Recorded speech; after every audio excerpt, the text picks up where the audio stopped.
오늘 이 시간에는 함께 읽으신 본문의 말씀을 중심으로 예수님을 만난 사람들 17번째 말씀을 여러분과 나누도록 하겠습니다.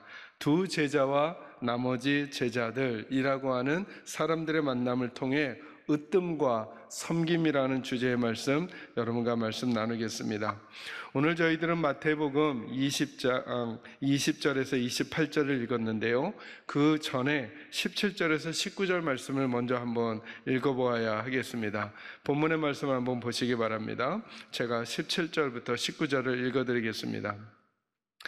예수께서 예루살렘으로 올라가려 하실 때에 12 제자를 따로 데리시고 길에서 이르시되, 보라, 우리가 예루살렘으로 올라가노니 인자가 대제사장들과 서기관들에게 넘겨짐에 그들이 죽이기로 결의하고 이방인들에게 넘겨주어 그를 조롱하며 채찍질하며 십자가에 못 박게 할 것이나 제3일에 살아나리라. 아멘.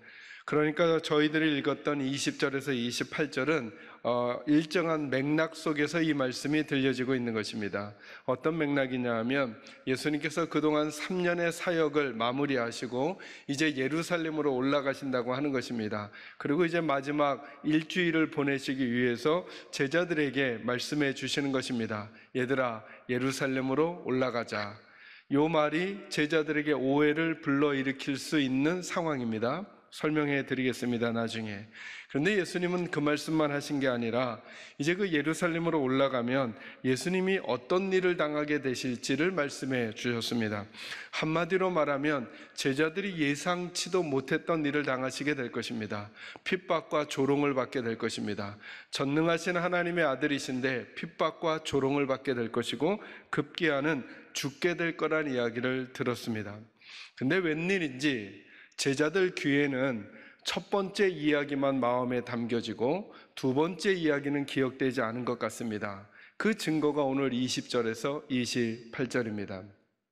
저는 이번 한 주간 이 말씀을 준비하면서 혹시 오늘 이 시대를 주님과 함께 걸어가고 있는 오늘 교회와 우리 성도들은 어떤 마음으로 이 길을 걸어가고 있는가 한번 점검해 봐야 되겠다는 마음이 들었습니다. 여러분, 예수를 믿고 살아간다라고 하는 것은 예수님이 생명으로 우리 안에 들어오신 그 다음부터 그 예수님과 함께 여정을 떠나는 것과도 똑같습니다. 지금 제자들이 예수님을 따르기 시작하면서 예수님의 마음에 들어온 뒤로부터 예수님과 함께 길을 가고 있습니다. 예루살렘으로 올라가는 길을 걸어가고 있습니다. 그 과정이듯이 저와 여러분도 믿음의 삶을 살아간다는 것은 뭐냐 하면 예수가 우리 가슴에 들어온 순간부터 천국의 그 성에 가는 그 시간까지 예수님과 함께 길을 걸어가는 거예요. 그리고 그 길의 여정에서 들려지는 주님의 음성 중에 그 음성들을 마음에 담고 우리들의 태도와 자세를 결정하는 거거든요. 그렇다면 오늘 이 시대를 살아가는 우리 교회와 우리 성도들은 똑같이 주님과 함께 길을 걸어가면서 우리들은 오늘 주님이 우리에게 하시는 말씀 중에 어떤 말씀을 붙들고 어떤 말씀을 무시하면서 이 길을 걸어가고 있는가? 혹 우리들은 이 두 제자와 그리고 나머지 제자들과 동일한 태도로 살고 있는가? 아니면 그 속에서 우리에게 말씀하고 싶어 하시는 주님의 음성에 귀를 기울이면서 오늘 우리들의 자세와 태도를 결정하며 길을 걸어가고 있는가 한번 물어보아야 하겠다는 것입니다. 여러분께 누누이 말씀드립니다. 믿음이란 예수님과 핀트를 맞춰가는 것입니다. 오늘 제자들은 예수님과 핀트가 맞지 않습니다. 그러면 이 질문을 하고 싶은 것입니다. 오늘 우리 교회들은, 오늘 우리 성도들은, 오늘 우리 계산제일교회 식구들은 우리 각자가 만난 삶의 터전에서 우리는 주님과 핀트가 맞는 걸음을 걸어가고 있는가? 주님이 지금 무엇을 하시려는지 집중하고 있는가? 만약에 이 코로나 상황에, 이 위기의 상황에, 그리고 다른 이들의 생명이 존중되어야 될 이 상황에 우리 주님이 존재하고 계신다면 주님은 오늘 우리 교회들에게, 그리고 오늘 교회를 다니고 있는 우리 성도들에게 어떤 말씀을 주셔서 어떤 태도와 자세, 어떤 표정을 가지고 이 시간을 지내라고 말씀하실까? 우리는 주님께 집중하고 있는가? 아니면 그동안 내가 가지고 있던 생각과 비슷한 생각이 들려지는 어떤 한 것들을 붙들고 그렇게 고집하며 지내고 있는 것은 아닌가? 이렇게 예수님과 함께 길을 갔던 12명의 제자들은 예수님이 멸시와 조롱, 그리고 창피함과 고통과 십자가의 죽음을 맞이할 때 예수님을 모두 등지고 말았습니다. 여러분, 그것은 예수님과 가장 멀어진 핀트를 가지게 되었다는 것을 말하는 것이겠죠. 저는 오늘 이 시간에 우리 사랑하는 계산제일교회 식구들에게 이렇게 질문하며 이후 설교를 진행해 가려고 합니다. 여러분은 예수님에게 요즘 어떤 음성을 듣고 있습니까? 방송이 알려준 소식 말고, 유튜브가 알려준 소식 말고, 다른 사람들이 알려준 소식 말고, 주님이 이 시대를 향해, 이 상황을 향해, 이 상황에 우리나라 백성들과 그리고 이 나라를 향해 어떤 마음으로 우리에게 어떤 말씀을 하실까에 대해서 우리들은 듣고 있는 걸 한번 점검해 봐야 한다는 것입니다.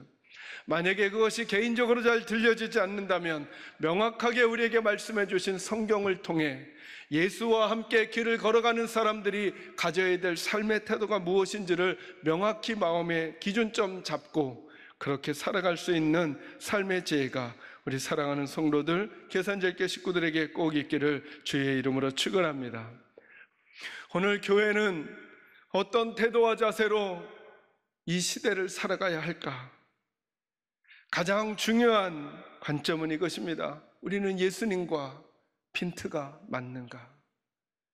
지금 예수님이 하시는 말씀 중에 어느 한쪽만 붙들고 나머지 한쪽을 놓치고 있는 것은 아닌가? 예수와 함께 길을 걸어가는 사람들이 어떤 태도로 그 인생을 살아야 할까? 말씀 묵상하면서 세 가지로 우리 식구들에게 좀 정돈해 드리고 싶습니다. 첫째로는 바른 목적을 갖는 것이 주님과 핀트를 맞추는 것입니다. 무슨 말씀입니까? 예수님이 이렇게 말씀하십니다. 여러분 26절부터 28절 한번 읽어볼까요? 같이 한번 읽겠습니다. 시작. 너희 중에는 그렇지 않아야 하나니 너희 중에 누구든지 크고자 하는 자는 너희를 섬기는 자가 되고 너희 중에 누구든지 으뜸이 되고자 하는 자는 너희의 종이 되어야 하리라.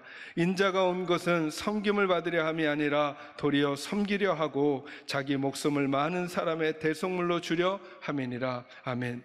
여러분, 예수님이 이 땅에 오신 목적이 뭐랍니까? 권력을 잡거나 통치력을 잡으려는 게 아니라는 것입니다. 예수님의 목적이 뭐냐면 섬기러 오셨답니다. 섬기러. 그러니까 예수와 함께 길을 가는 사람들도 목적을 분명히 해야 됩니다. 오늘 우리 교회의 목적은 무엇인가? 오늘 우리 성도들의 삶의 목적은 무엇인가? 그것은 섬김이어야 한다라고 하는 것입니다. 교회의 행복을 깨는 게 어디서부터 오느냐 하면 누가 권력을 잡을 것인가? 여러분 보십시오. 12 제자가 예수님과 함께 길의 여정을 떠나다가 그들 속에 다 그런 마음이 있었지만 아무도 표시하지 않았습니다. 그런데 야고보와 요한이 그 권력욕을 표시합니다. 더 높아지고 싶은 마음을 표시합니다. 남보다 세지고 싶은 마음을 표시합니다. 예수님, 주의 나라가 임하거든 나를 왼편에, 이 사람을 오른편에 세워주십시오 라고 하는 순간 24절에 다른 제자들도 다 분이 나기 시작했습니다. 여러분, 공동체의 행복이 깨어지는 것, 교회가 교회로서의 역할을 감당하기 어려워지는 싸움의 시작이 어디냐면 누가 높은가, 누가 맞는가, 누구의 말대로 해야 하는가에 대한 싸움이 시작될 때라고 하는 것입니다. 이 싸움은 예수님을 놓치면 시작되는 것입니다.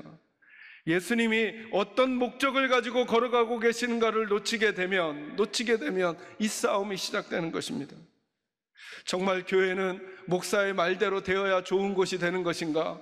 정말 교회는 앞선 이들의 말대로 되어야 좋은 곳이 되는 것인가? 정말 교회는 내가 원하는 대로 돼야 좋은 것이 되는가? 아니면 주님이 원하시는 대로 돼야만 하는가의 싸움을 다양한 직업을 가진, 다양한 생각을 가진 모든 사람들이 똑같이 고민하면서 예수님의 목적이 무엇인지 우리도 마음에 담고 그 목적을 같이 품어야 한다는 것입니다. 오늘날 교회의 존재 목적은 무엇이어야 될까? 그것은 섬김이라고 하는 것입니다. 예수님 말씀하시죠. 너희 중에는 26절 너희 중에는 그렇지 않아야 하나니, 이 말이 무슨 말입니까? 너희는 절대로 그렇게 되면 안 된단다. 너희는 절대로 그렇게 되면 안 된단다.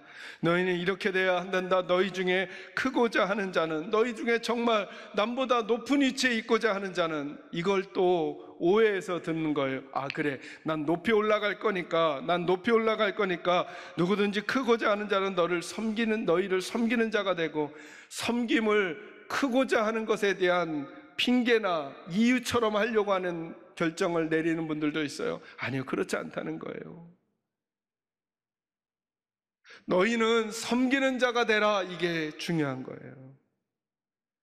너희 중에 누군가 으뜸이 되고자 하면, 이 말은 으뜸이 되고자 하는 욕망을 교회가 갖지 말아야 한다는 것입니다. 너희는 종이 되어야 한다고 말씀하는 것입니다. 그러고 보니까 성경에 나타난 위대한 하나님의 사람들, 하나님에게 쓰임받았던 사람들의 특징이 있어요. 그 특징이 뭐냐면 하나님께 마음껏 휘둘렸다는 거예요. 잘 이 표현을 묵상해 보시기 바랍니다. 하나님께 마음껏 휘둘렸어요. 마치 아무런 줏대도 없는 사람인 것처럼, 아무 생각도 없는 사람인 것처럼 하나님의 생각대로 휘둘렸단 말이죠. 여러분, 교회가 가지고 있어야 될 진짜 능력이 무엇일까? 그것은 섬김의 능력이라고 하는 것입니다. 예수님 그분이 먼저 말씀해 주셨습니다. 나와 함께 예루살렘 여정을 걸어가는 사람들은 내가 온 목적을 바르게 알아야 한다. 나는 섬김을 받으려 함이 아니라 섬기러 왔다, 이렇게 말씀했습니다. 다시 오늘 우리 이 시대를 살아가는 교회가, 우리 성도들이 회복해야 될 능력이 무엇일까? 그것이 바로 섬김의 능력이 아닌가라고 하는 것입니다. 저는 이 질문을 우리 각자에게 들려주면서 우리는 과연 섬김의 삶을 목적으로 삼고 있는가? 점검하는 기회가 꼭 있기를 주님의 이름으로 축원합니다.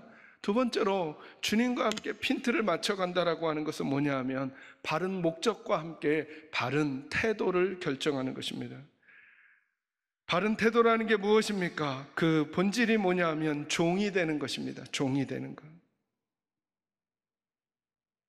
종이 된다는 것은 낮아짐을 말하는 거죠. 섬김을 통해 커지고 으뜸이 되려면 예수님은 반어적으로 말씀하셨습니다. 그러면 종이 되라고. 여러분, 종이 된다는 게 무엇입니까? 종이 된다는 것은 다른 이에게 나를 맞춰주는 것입니다. 주인과 종 사이에 종은 주인을 움직이려고 하는 것이 아닙니다. 주인의 말에 따라가는 것이죠. 나는 왼쪽으로 가고 싶으나 주인이 오른쪽을 가길 원하면 오른쪽을 가는 것입니다. 뜻이 없어서가 아니라, 할 수 없어서가 아니라, 할 힘이 없어서가 아니라. 그래서 예수님은 십자가상에서 철저히 낮은 자, 철저히 종의 삶을 살아내신 거죠. 예수님에게 권세가 없어서가 아니라, 십자가에서 내려올 능력이 없어서가 아니라, 아버지 하나님의 말씀에 순종하는 낮아짐의 자세를 보여주셨다는 것입니다. 맞아요. 그래서 그 길은 때로는 눈물이기도 하고 안타까움이기도 하고 가슴 저림이기도 하는 것입니다. 이번 주에 주중에 방역당국에서, 정부에서 우리 교회들에게 비대면 예배를 부탁하는 그 공문이 내려왔을 때 우리 장로님들과 함께 의논했습니다. 맞아요. 또다시 우리 성도들을 온라인 예배로 드리게 하는 것이 저희들에게도 마음 아프고 안타까운 일이죠.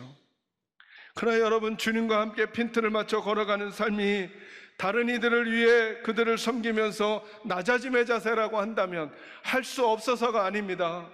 할 말이 없어서가 아닙니다. 그러나 하나님 앞에 우리가 먼저 낮아질 때 예수님이 능력이 없어서 침뱉음을 당하신 게 아니라, 예수님이 힘이 없어서 조롱을 당하신 게 아니라, 그 목적을 이루시기 위하여, 섬김의 목적을 이루기 위하여 그렇게 묵묵히 당해 주신 것처럼 저희들도 기쁘고 좋은 태도로 이 길을, 낮아짐의 자세를 저와 여러분이 조금 흉내낼 수 있다면, 저는 우리 당회가 결정한 것처럼 온라인 예배를 드리되 마치 우리가 피해본 것처럼, 마치 우리가 무슨 핍박을 받는 것처럼 그런 마음이 아니라 도리어 더 지금 이 시간에 예배하면서도 우리가 주님 마음에 합당한 태도를 갖기 위하여 더 열정적으로 주님을 찬양하고 주님을 앙망하고 사모하면서 이 길이 주님과 함께 믿음의 여정을 걸어가는 과정이 될 수 있다는 사실을 믿는 믿음으로 참여하는 우리 식구들이 꼭 되기를 주의 이름으로 축원합니다.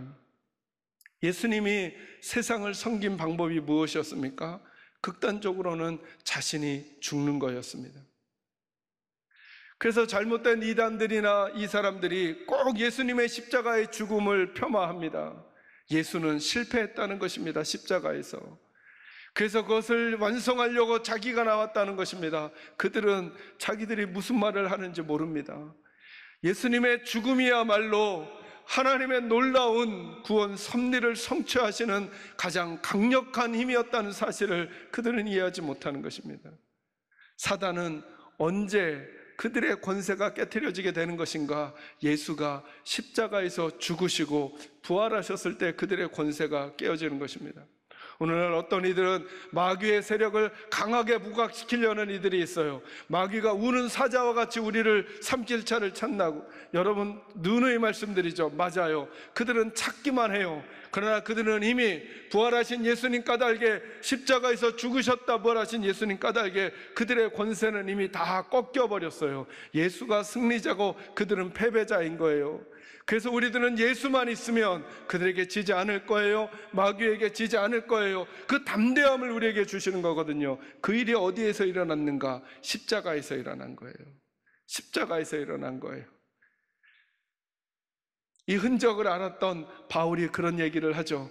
나의 약함을 내가 자랑한다. 왜? 내가 약해질 때 그때야말로 주님이 강해지시기 때문이다. 이렇게 말하죠. 여러분, 이 비밀을 알아서 그런 거예요. 오늘 우리 교회가 약해질 때, 약해지는 것 같을 때 여러분, 우리는 약해지는 게 아니에요. 이때야 우리를 통해서 진짜 주님의 빛이 나갈 수 있는 거예요.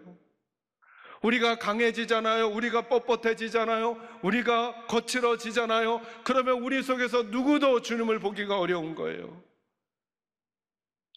주님을 잘 모르던 이들은 주님의 십자가의 길을 걸어갈 때 저러고도 무슨 하나님의 아들이냐라고 등을 쥐고 예수를 버리려고 했어요.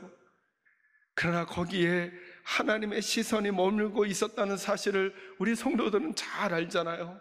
주님의 조롱당하심에, 주님의 핍박당하심에, 주님의 낮아지심에, 주님의 부끄러움 당하심에, 주님의 수치당하심에, 그리고 주님의 죽음당하심에. 여러분, 제가 지금 언급했던 단어들 중에 그 어느 하나가 호통치고 그리고 뻣뻣하고 거칠고 그리고 누르는 단어가 있나요?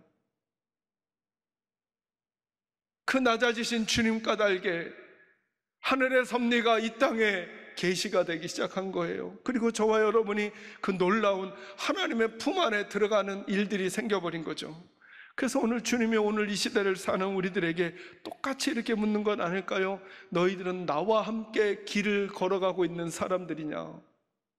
너희들은 나와 함께 지금 길을 걸어가고 있는 사람들이냐? 너희들은 낮아지고 있느냐? 너희들은 조롱당하고 있느냐? 너희들은 수치당하고 있느냐? 그렇다면 나와 함께 그 길을 묵묵히 낮아짐으로 가보자꾸나 라고 말씀하시는 주의 음성이 저는 저희들에게 들리기를 간절히 소망해요. 예수님은 우리에게 새로운 기준을 보여주셨습니다. 25절 말씀, 예수께서 제자들을 불러다가 이르시되 이방인의 집권자들은, 예수님을 믿지 않는 집권자들은, 권력을 잡는 사람들은, 지도자들은 그들을 임의로 주관하되 그 고관들이 그들에게 권세를 부린 줄을 너희가 잘 알거니와. 이 패턴을 우리가 공부하지 않아도 잘 아는 패턴이죠. 그러나 나는 너희들에게 다른 패턴을 주겠다, 다른 태도를 가지라고 말해주겠다라고 말씀하는 것입니다. 너희 중에는 그렇지 않아야 하나니 너희 중에 누구든지 크고자 하는 자는 너희를 섬기는 자가 되고 너희 중에 누구든지 으뜸이 되고자 하는 자는 너희의 종이 되어야 하리라. 낮아지는 삶을 살아갈 때, 그때 우리를 통해 진짜 주님이 어떤 분인지를 알게 되는 일들이 생겨날 거라는 것입니다. 사도 바울의 비유를 기억하시죠? 우리는 보배를 담은 질그릇이라고. 보배를 담은 질그릇이라고. 그 보배는 그리스도를 말하는 거예요. 그럼 우리를 통해, 교회를 통해 보배가 드러나려면 해야 되는 일은 하나밖에 없어요. 그 질그릇이 깨어져야 해요. 자기가 부인되어야 해요. 우리의 목소리를 낮추고 우리가 낮아져야 해요. 저는 그날이 꼭 올 거라고 믿어요. 그래서 우리 사랑하는 계산자의 식구들은, 우리들은 더 낮아짐으로 하나님의 백성의 길을 걸어가면 언젠가 주님이 저와 여러분에게 더 아름다운 결과들을 가져다 주실 것을 믿는 믿음으로 이 시간을 착하고 좋은 마음으로 우리 식구들의 가정에서, 직장에서, 주변 이웃들과의 관계에서 매력 있는 성도로 존재해 주시기를 간절히 소망합니다. 마지막 세 번째, 주님과 함께 핀트를 맞춰 살아가는 삶이란 무엇인가? 바른 결과를 기대하는 거예요. 바른 결과가 뭘까요? 저는 예수님의 음성에서 그 답을 찾았습니다. 28절 말씀 같이 한번 마지막 읽어볼까요? 읽습니다. 시작. 인자가 온 것은 섬김을 받으려 함이 아니라 도리어 섬기려 하고 자기 목숨을 많은 사람의 대속물로 주려 함이니라. 아멘. 예수님의 결과, 기대하시는 결과가 뭐냐 하면 타인의 유익이에요. 타인의 유익. 예수님의 결과를 단순히 이 단어로 설명하기는 어려워. 이건 저와 여러분에게 적용하는 거예요. 예수님이 이 땅에 오신 목적은 섬김 때문에 오셨고, 예수님이 이 땅에서 우리에게 보여주시는 태도는 낮아짐이셨고, 그리고 예수님이 얻으신 결과는 뭐냐 하면 저와 여러분을 위하여 대속물로 당신을 주심으로 우리를 구원하시는 거였어요. 우리의 유익 때문에 주님이 그렇게 하신 거죠. 이제 저와 여러분이 주님과 함께 믿음의 길을 걸어간다는 건 뭐냐 하면, 과연 오늘날 교회가 타인의 유익을 위하여 존재하고 있는가? 오늘날 우리 성도들이 타인의 안전을 위하여 어떤 태도와 자세를 가지고 있는가? 여러분 잘 아시는 마태복음 10장 42절 말씀에 보면 예수님이 이렇게 말씀하세요. 주님의 이름으로 이 작은 자에게 물 한 그릇을 대접한 그 상도 잃지 않을 거래요. 내가 의로워서 대접한 거 말고 주님의 이름으로. 주님의 이름이라는 게 뭘까요? 주님과 함께 길을 걸어가면서 타인의 유익을 위하여 이 작은 자에게 한 작은 행위조차도, 작은 결정조차도 주님이 그냥 넘어가시지 않을 거라는 거예요. 내 의로움이나 내가 알고 있는 바름이나 내가 추구하고 싶은 것 때문이 아니라 주님 때문에. 저는 이번 저희 교회 당회가 결정한 이 결정이 주님의 이름 때문에, 이 작은 결정을 통해 우리 지역 주민들과 성도들의 안전을 위해 내린 이 결정이, 저는 마치 작은 소자에게 물 한 그릇 대접한 일과 같이 주님께 비춰지기를 바라고, 저는 이 시기를 살아가는 우리 사랑하는 계산교회 식구들이 이 말씀 잊어버리지 마시고, 여러분이 어디에 계시든지 내가 우리 주님 때문에 내 옆에 있는 내 이웃의, 내 친지들의, 내 동료들의 안전과 유익을 위하여 어떤 말과 행동과 태도를 하는가 잘 점검하신다면, 그리고 마치 작은 자에게 물 한 그릇 대접하는 태도의 삶을 산다면 주님은 그것을 꼭 눈여겨보시고 그 상을 잃지 않도록 하실 거라는 것을 확실히 믿습니다. 사랑하는 성도 여러분, 여러분을 위해 저와 우리 목회자들이 계속 기도하고 있겠습니다. 그리고 어려운 이웃들을 위해 우리 중보기도 팀들이 계속 기도하고 있겠습니다. 우리 같이 만나서 지금 예배하지 못하지만, 그러나 이 시간을 아쉬움으로, 한탄으로 보내지 마시고, 저와 여러분이 우리 주님께서 우리에게 주신 믿음의 분량대로 지금 우리를 훈련하시는 기간이다, 다시 관점을 가지시고 여러분 계신 자리가 예배의 자리가 되게 해주시기를 바라고, 여러분이 살아가시는 그 삶의 자리가 주님과 함께 길을 걸어가시는 섬김을 목적으로 해서 낮아짐에 바른 태도를 가지고, 그리고 타인의 유익을 잘 구하면서 지내셔서 어린 소자에게도 물 한 그릇 대접해도 그 상을 갚아주시겠다는 우리 주님이 얼마나 이 일을 원하시면 그렇게 말씀하셨을까 마음에 새기면서 여러분을 통해 주님의 향기가 잘 드러나기를, 우리 목소리 낮추지만, 우리가 원하는 대로 하지 않지만, 우리가 따라주지만, 우리가 겸손히 이 시간을 낮아짐으로 걸어감을 통해, 우리의 약함을 통해 우리 주님이 정말 좋은 분이라는 사실을 세상에 알릴 수 있는 천하위복의 기회가 이 시간들이 되어줄 수 있기를 우리 주님 예수님의 이름으로 축원합니다. 기도하겠습니다.